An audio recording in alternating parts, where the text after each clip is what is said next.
Hi and welcome back to my channel. In today's video, I'll be sharing a few AeroGarden tips. So what is tip number one?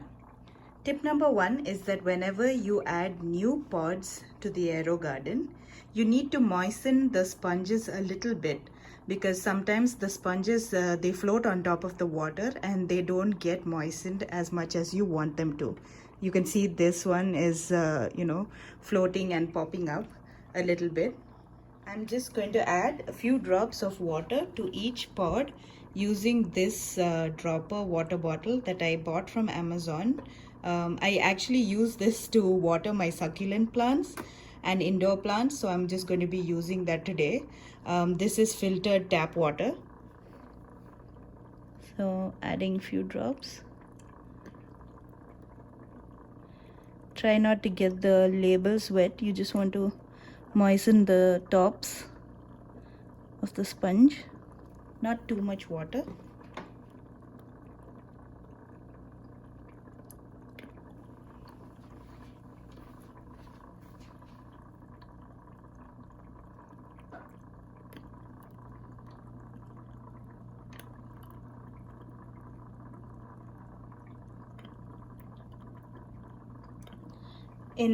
During the shipping, some of the seeds may have raised to the top of the sponges, and then if you don't moisten the sponge, they may not ever germinate. So this is a good tip to follow whenever you set up a new AeroGarden.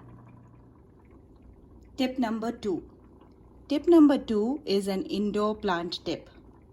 So sometimes in the winters, your indoor plants may not get enough natural sunlight, and then they might stop growing altogether, and some may even die. So if you have indoor plants that require bright light, you can use the AeroGarden lights for those as well. So what I do is I put plants that need more sunlight, like my cacti, around the AeroGarden. So I have this cactus and I'm going to keep it here in between both my AeroGardens so that it can get some more light in the winter. Tip 3 of the AeroGarden is to maintain good condensation under the grow domes. When you buy the AeroGarden, you get the grow domes along with the seed pod kit. And it is always important to make sure that they fit correctly and have the condensation under them. If you notice that your grow domes are loose or they are falling off, sometimes it may not be the correct fit.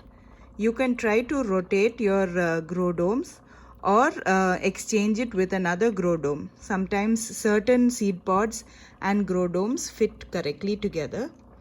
If that also doesn't work and your grow domes keep falling off, try to put some sellotape or clear tape on the edges so that still there is enough light coming to the sprouts, and tape it down.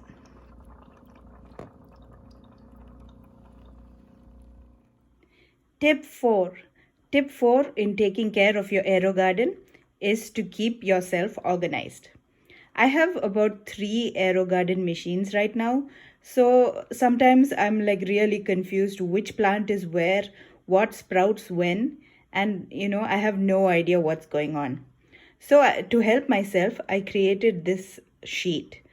It's just a basic table in the Word document, and I have listed the plants that I have used, the sprouting order in which they are expected to sprout, the date of planting, the number of days in which it is supposed to sprout, the expected sprouting days as per my planting schedule, the actual sprouting date. Some of them are not at all what I expected. What I thought would take a long time sprouted before the ones that are supposed to sprout early. And created this, and I created this sheet. So now that you create this sheet, you can stick it on your fridge or somewhere where you can check it once in a while. You can also make a note on this sheet about when you last changed the water or when you added more water to the AeroGarden. And you can also make a list of when you added plant food to the AeroGarden. Tip number 5 is a really easy and quick tip.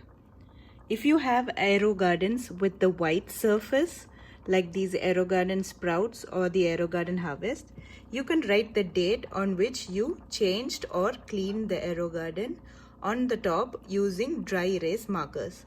So I need to clean this AeroGarden on the 12th of November. So I have written that down here.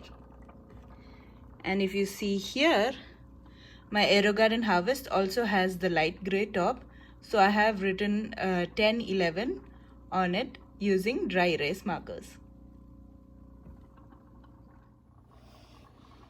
Hope you enjoyed this video about my AeroGarden tips for beginners.